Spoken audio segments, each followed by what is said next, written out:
करोड़ों का, खरबों का नुकसान हो गया है, खरबों का। खाने के लिए एक डंग भी नहीं है।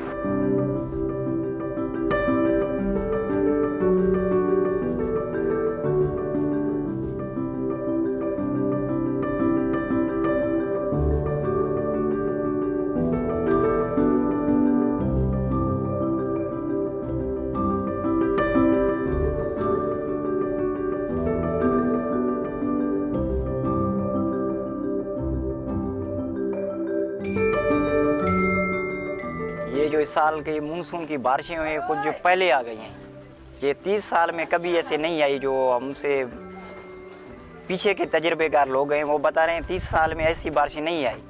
सो इस वजह से बारिशों की वजह से इस साल जो है ये जो 2022 का हमारा खजूर का काम है ये बड़ा मुतासर हुआ है। ये नुकसान बारिश की वजह से ये होता है, जो हमारे जो ऊपर खजूर में जो है एक कुदरती डंग पैदा होता है, हम डंग बोलते हैं उसको यहाँ, वो डंग पैदा होता है, वो इस साल बिल्कुल नहीं हुआ।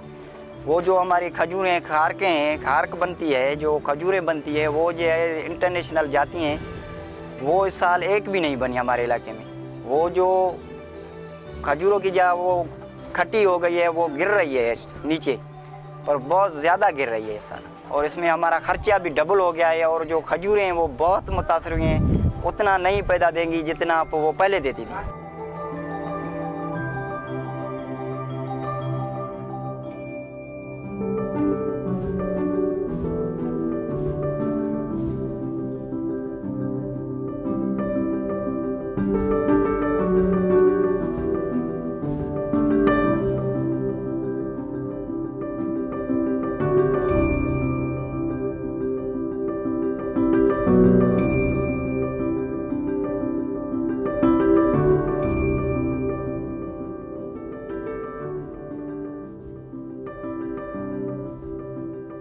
पेशावर से, इस्लामाबाद से, कराची से बहुत व्यापारी, अभी एक व्यापारी भी नहीं आया हुआ है।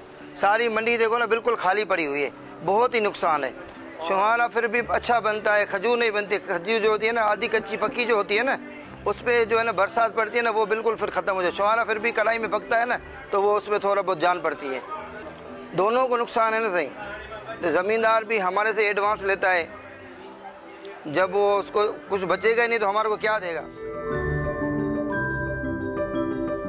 रेट खजूर है ही नहीं तो मना क्या रेट लगाएंगे?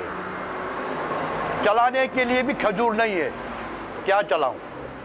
हम मंडी में रोज जाते हैं, डेली जाते हैं, माना क्वालिटी है ही नहीं। रोज वापस आते हैं, रोज वापस आती है। छुआरे की भी क्वालिटी नहीं है, खजूर की भी नहीं है।